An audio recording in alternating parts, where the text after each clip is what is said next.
All right, I'm 5 minutes. excited to introduce Tammy Damian. She is the president, CEO, founder, executive director, and everything that's important at the Lead Group. Am I right? You're right. You're right. And she's a Ziegler Legacy certified trainer, and she's going to be talking to us about building winning relationships.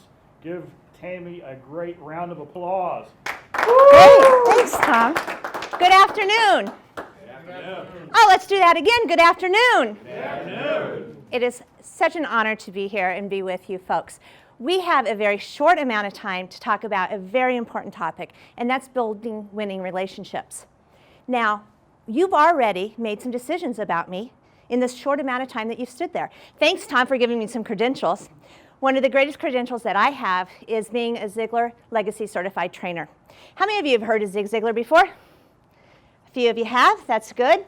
Some of you that haven't, you're going to hear a lot more about him today. You're going to hear some quotes from him, as well as in our short amount of time, I'm going to probably not allow you to write everything down that you want to from these slides, but I promise you in the more than some 30-some books that Mr. Ziegler wrote, you're going to find this information in those books.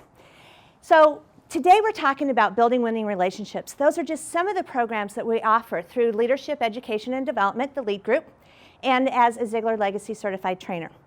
Winning relationships. Why are they important? Well, here's one quote that we look at, and that says, love and intimacy are at the root of what makes us sick and what makes us well, what causes sadness and what brings happiness, what makes us suffer from what leads us to healing. This statistic's real important to me.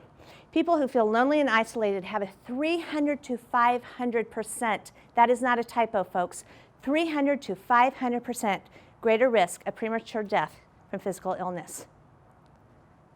That's kind of scary. And so when we talk about building better relationships, let's talk about what they can do better and what they can do in our relationship so that we can be healthy. Wait a minute. When we start talking about building relationships, we're not going to talk too much about the thems or the theys in our relationships. What we're going to do is we're going to talk about us. Mr. Ziegler also said to us that you were designed for accomplishment, engineered for success, and endowed with the seeds of greatness. Do you believe that? Do you believe that you were designed and engineered for success? Yes? Yes, I do too. And if I believe that about me, I have to believe that about you. And I have to believe that about you. And I have to believe that about the folks who maybe I'm not having the best relationships with, that I want to have better relationships. And so we're not going to talk a lot about them today. We're going to look in the mirror and start to talk about us, talk about you. There are 4 steps to building winning relationships. The first one that we're going to talk about is that we build our relationships on integrity.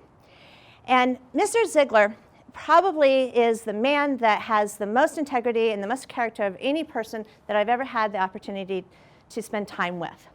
The second step that we'll talk about is control your temperature and eliminate the blame game. We'll then talk about apply the golden rule in all of your relationships. We'll talk a little bit about building on the positive.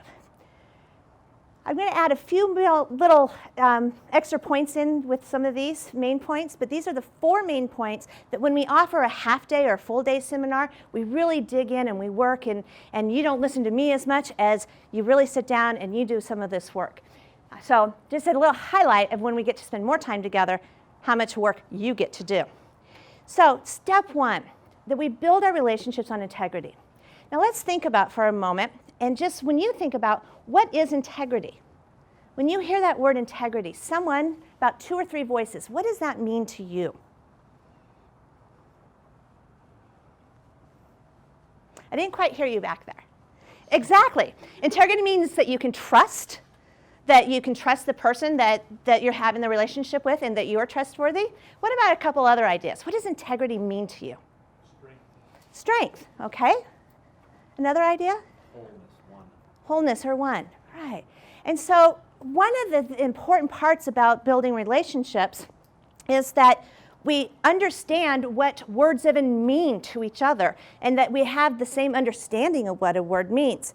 So if I tell someone, hey, I'd like to have a relationship and let's base this on integrity, that might mean one thing to me and that might mean something else to someone else. And so even just having some of that common language will begin to improve our relationships. So when we think about trust and strength and wholeness and what those are required for relationships, don't answer out loud, but I want to have you think about a time maybe when you didn't have those in a relationship. Maybe someone wasn't there present and fulfilling their role as providing integrity to the relationship, or maybe you were the one that didn't quite have the integrity that you wanted to have in the relationship. And again, don't answer out loud on here, but think about how did that affect your relationship? And a lot of times when we have more time to have lots of feedback, we'll talk about, or we'll hear folks say, well, actually, that relationship I'm talking about, it is no longer. I've lost that relationship. And that's a huge part of what can happen when relationships are not based off of integrity. Zig Ziglar said, with integrity, you have nothing to fear since you have nothing to hide. With integrity, you will do the right thing. You'll have no guilt. With fear and guilt removed, you're free to be and do your best. Now, I never had the opportunity to meet Zig Ziglar's mom, but he sure said that she said a few different things. And one of the quotes that he grew up with is, tell the truth and tell it ever, cost us what it will, for he who hides the wrong he did does the wrong thing still. Now, my mom introduced me to Zig Ziglar, and she quoted Zig Ziglar quite often before I ever even knew who she was quoting. I just thought she was really super smart, and she really was, quite frankly. What she would tell me is, Tammy, you don't have to remember the truth. You don't have to remember the truth. So why don't we just conduct everything we do with the truth, even though it might be hard? Because remembering those lies, that doesn't work very well. So that's our first part of building winning relationships, is that we conduct all of our relationships with integrity that we would hope and expect from other folks. Our next step is control your temper, not your temperature, control your temper and eliminate the blame game. Now we have up there two different words. We have respond and we have react. Sometimes folks will think, well, those are the same things. Yet they really aren't. Think about if you wake up tomorrow morning and you maybe have a rash on your arm or your hand, and you go to the doctor and you say, doctor, I have this rash, and the doctor says, here, I'm going to give you some cream. And so you use the cream and you go back in 2 days, and go back to the doctor in 2 days, and the doctor sees your hand and the doctor says, oh my goodness, you're reacting to that medicine. Is that good or is that bad? That's bad, isn't it? Yeah, what if you go back and the doctor then says, and she says, oh, look, you're really responding to that. Good or bad? Good. And that's what we want to think about in our development of relationships. Are we reacting or are we responding? An author that I read quite often, besides Mr. Ziglar, is Seth Godin, and he says the easiest thing is to react. The second easiest thing is to respond. And here's the third point in here. The hardest thing is to initiate. And in developing winning relationships, sometimes we have to stop and think, okay, I'm not going to react right now. Okay, I'm not going to respond right now. I'm going to later initiate. I'm going to initiate some conversation about the relationship. I'm going to initiate and maybe have some of those hard conversations. And so it's taking that breath. And sometimes in relationships, it's not 10 seconds, where we've heard before, count to 10 before you, well, I'm going to say react. Maybe it's count to 10 days. Maybe it's 10 minutes, quite a bit longer on here. But a little bit of a thought about maybe we need to stop and initiate when we need to have some difficult conversations in our relationships. John Maxwell, another leader, another author, another leader, talks to us about that a person doesn't govern his temper, the temper will govern him. And so again, when we're talking about building relationships, we're talking about us and what can we do to help the relationship be positive. When we talk about us, how do you react versus how do you respond? Just think about that for a moment. And look at some of these pictures up here. What do those reactions show you? This gentleman right here. What does that show you? When you just see that, what do you think he's reacting about, or what's his reaction? Yeah, he's angry, he's mad, right? What about this lady? Okay. Yeah, frustrated, stress. Kind of crazy. What's really interesting for all of these is how you are interpreting this nonverbal is based a lot on your own personal perceptions. I can actually fill in some words up here in front of this person over in the middle on here. And so we all actually respond to people's reactions a little bit differently. If that makes some sense. So part of the respond versus reaction is to think about ahead of time, how can you control some of your own reactions? I have a tendency when someone's giving me a bunch of information, I'm very analytical in some sense, and I'll start kind of getting my brow going and doing this and squinting my eyes. And a lot of times people will interpret that I'm judging. That I'm judging the story, I'm judging the outcome, and that then they'll stop talking. And from honest feedback from Healthy Relationships, folks said, Tammy, we think that you're not judging, but look at the pictures of yourself. And boy, I'm just like right in there, just like, whoa, looking on here. And so one of the challenges for you with relationships is what do you or how do you appear to others in the relationship? I literally have a picture of someone in which I am literally biting my tongue. Now, that's not a real becoming photo of there. Yet one thing that I have learned is when I'm in some difficult conversations is that sometimes I do need to literally bite my tongue. Now, I can do that pretty good now, and you can't really tell. That those are some of a few of the small hints about how we can control our responses versus just reacting. Now, when somebody first coached me and said, Tammy, you need to bite your tongue, and this is where the picture was taken, literally, someone's having a conversation with me, and here's my picture. And they said, now you need to keep your tongue inside your mouth. On here. So think about some of the things, and some of you are taking notes here, that you might jot down that you want to do a little bit different. Eye rollers. Do we have anyone that rolls eyes? Anyone have someone in your life that rolls their eyes? Right, so many times eye rollers don't know that's how they are reacting. And so if you are an eye roller, that may be something in which you say, okay, I want to just quit reacting. I want to learn how to respond. And you may actually ask somebody, hey, when you see me roll my eyes, will you? And I work with a client that we do some personal coaching. I have the opportunity to be involved in some of the conversations that he needs to be involved with his team. And we have a code. When he rolls his eyes, sitting in the room, all the more I do is this. And it's just enough to say to him, you just rolled your eyes. Nobody else notices, unless now you're in the meeting with us ever. Not from this company here at all. But it's just that little bit of a code. But he trusts me enough, and he wants to not roll his eyes to ask for that feedback. And that may be something when we're looking at your responses or your reactions versus responses, that you ask somebody that you really trust. And you say, hey, when I raise my eyebrow, when I raise my voice, when I roll my eye, when I cross my arms, when I bite my tongue literally, will you give me a cue? Because I need to stop that behavior.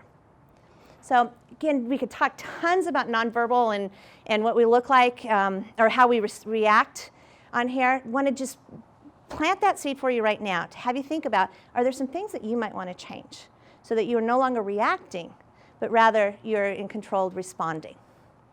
Okay? The next step that we talk about is apply the golden rule. You'll see this quote several different times. You can have everything in life you want if you will just help enough other people get what they want. That may have been one of the most quoted quotes of Mr. Ziglar, and it's one with some of the material that you have in front of you that you'll see printed out there too. So that's one of your takeaways today. So what is the golden rule? First, let me ask that. What is the golden rule? Okay, yeah. Treat folks how you would like to be treated. Now, there's a little bit of research that's come about through the Gallup organization and some other behavioral scientists that say the golden rule is a really good rule that you treat people with respect. You treat people how you would like to be treated. And you go a bit further when you develop your relationships and you find out a bit more about how do they want to be treated. Because not everybody wants to be treated exactly the same. My husband and I had the opportunity to have a small foundation in our local community. After taking from our community for many years of my life, we're able to give back to our community. Part of what this foundation does is they put if you donate a certain level, they put your name up on the wall. And then you're invited to different things. And they acknowledge you at different dinners and luncheons. My personality, I want my name on the wall. I want to be introduced at the luncheon. I want to smile. He asked them, could you please remove my name? He is an analytical chemist. He wants no attention. I wanted to know when we wrote the first check, when's my parade? Right? Now, they said when I'm dead, so that's when they get the most of the money on here. But that's the platinum rule of find out how others want to be treated as well. Not everyone wants a parade. Some folks do. Now, how can we find out how to fulfill the golden rule? Is that we ask people. We ask them, I'm sorry, I jumped a couple of places here. We ask them, how can I help you? How can I serve you? What do you need? What do you like? So this foundation now knows that when they introduce us, they'll introduce Tammy and just Damien, because he really doesn't like a lot of attention on here. I usually stand up, like, hello, everyone, and he'll just do a nod. But they've learned that. They found out that's what they need. So how can we help you? What do you like? What do you not like? So as we go through and you're listening to me, you're probably thinking about some folks in your life that you'd like to have a little bit better relationship with. And this is a point in our whole workshop, that our 2-hour or 4-hour workshop, that we actually have you sit down and spend some time talking about who you'd like to have a better relationship with.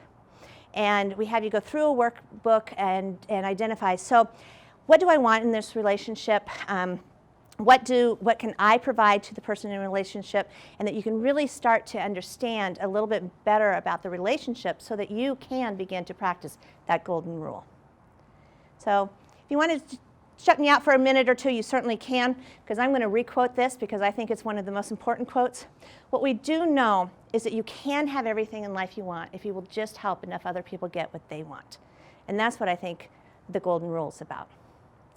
Step 4, Andrew Carnegie. What do you know about Andrew Carnegie? Have you ever heard of the name? Yes? Yeah. I heard that he has a hall out there somewhere.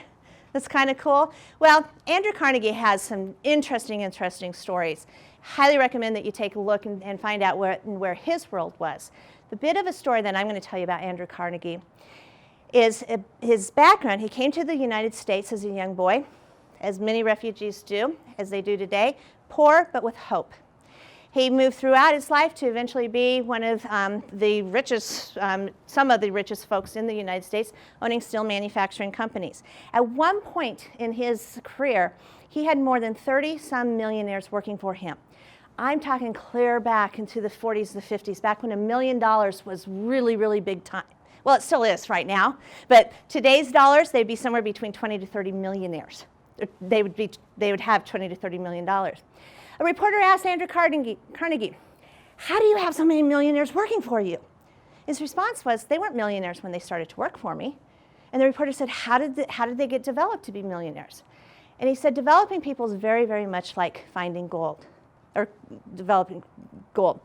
Is that when you go in, you don't go looking for the dirt. You get rid of the dirt and you go looking for the gold. And I think that this is an appropriate way that we talk about how we go looking for the gold in people. It's easy to find dirt on people, yes? It is. And with all the technology we have today, the Facebook posts, the Google searches, everything else, you can go find a lot of dirt on people. And boy, am I thankful that Facebook wasn't around when I was a teenager over here. But we can find the dirt. The challenge for building the better relationship is to go in and find the gold. Get in there and find the gold. Now, when we talk about finding the gold of folks, I think that it's important that we not just find the gold, but that we also share what we found about another individual.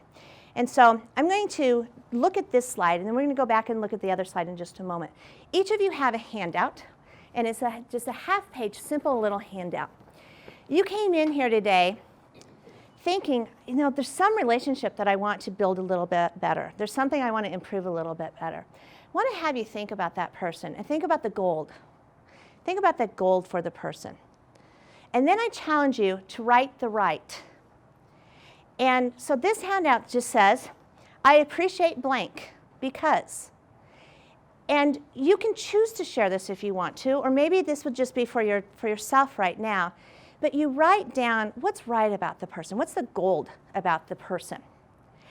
I will tell you from personal experience, there's hardly anything more powerful to me than something of this form, whether it is a handwritten note, whether it is a form exactly like this. The Ziegler Company has an I like because form. I have this throughout my office. When people find gold in me, sometimes I'm just still seeing the dirt. And when they show me the gold, I'm able to start to shine all of a sudden again. And so I encourage you to think about ways that you can not just find another individual's gold, but share it with them. Because it really does allow them to shine quite a bit more when they share. Now, sometimes people will say, okay, wait a minute, but people don't like compliments. How do we find the gold? So I'm going to flip back to this, and I don't mind at all if you don't look at this slide. If you want to write down that gold, that's probably going to be more powerful than me talking at you right now. And so some of the areas about compliments we want to talk about is that we actually do enjoy as humans hearing positive things about ourselves. Heck, I can go look in a mirror and tell me everything negative about myself. So it's nice to hear some positive on here. Remember Mr. Ziegler's quote that we were designed for accomplishment, engineered for success, endowed with the seeds of greatness. Let people know that. Remind them of that. We're motivated to try harder when someone tells us to do good. And so this is all the different reasons that we want to give the compliments. Now, for some of you being colleagues, coworkers in this organization, you may be writing one of these for someone in this room. If you get one of these I appreciate notes, or you get a handwritten note, if you get it face to face, that's good too. There's power in paper over here. When you get a compliment, say thank you. That's enough. It's amazing to me how we can hurt relationships when we dismiss someone's compliment. And so Janelle might say, oh, Tammy, purple looks fabulous on you. And I might say, oh, this old thing, I just grabbed that from the closet. What I'm saying is your opinion's not important. You don't matter. I'm not going to discount that. And we do that to each other quite a bit, which sometimes has us stop sharing another person's gold. And so if you are getting one of these, and when you're getting compliments in the future, the best and easiest way to acknowledge is thank you. Thank you. Janelle doesn't need to know this is from the 1980s, right? Okay, no, not at all. So feel free if you want to write on some of this as we go through. It's amazing what you can accomplish if you don't care who gets the credit. That goes back to finding the gold. And so as leaders in your community, in this organization, some examples that you can take with this is you can start to use the words instead of I did, you can start to say we did. And you can start making it be a big group that we as a team accomplished this, we as a company accomplished this. And so we know who's part of the team. We don't need to always use the I's. And that could be something back to having someone who you trust, that be part of helping you build better relationships. Having someone count how many times in a meeting do you say I. And have that feedback and start to work towards the we as a team, we as a group, we as the organization. That really helps understand and recognize everyone's gold within them.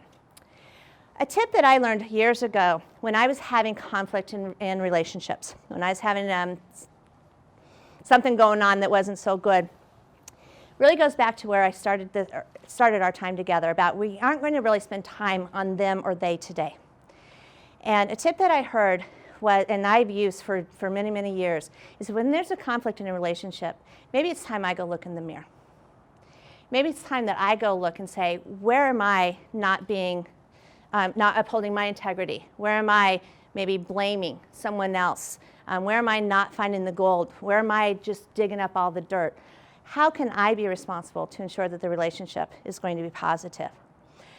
For a while, I literally had a mirror on my desk. And so there would be times I'd look in the mirror, literally look in the mirror. One day I was having a little bit of a conflict with someone, and I kind of turned my hand over and I thought, I wonder what that mirror would tell me right now. And that's a small hint that when I'm in meetings, if I'm feeling like, hold on. What's that mirror telling me? What am I doing? So maybe that's a takeaway that you can have as we build better relationships. So our relationships, we build on integrity, control our temper, eliminate the blame game, apply that golden rule, think about the platinum rule, and build on the positives. You can have everything in life you want if you will just help enough other people get what they want. Relationships help us be healthy. I don't know about you, but I like living. Thank you for your time. Thank you for your energy. Thank you for all of your responses. Very good.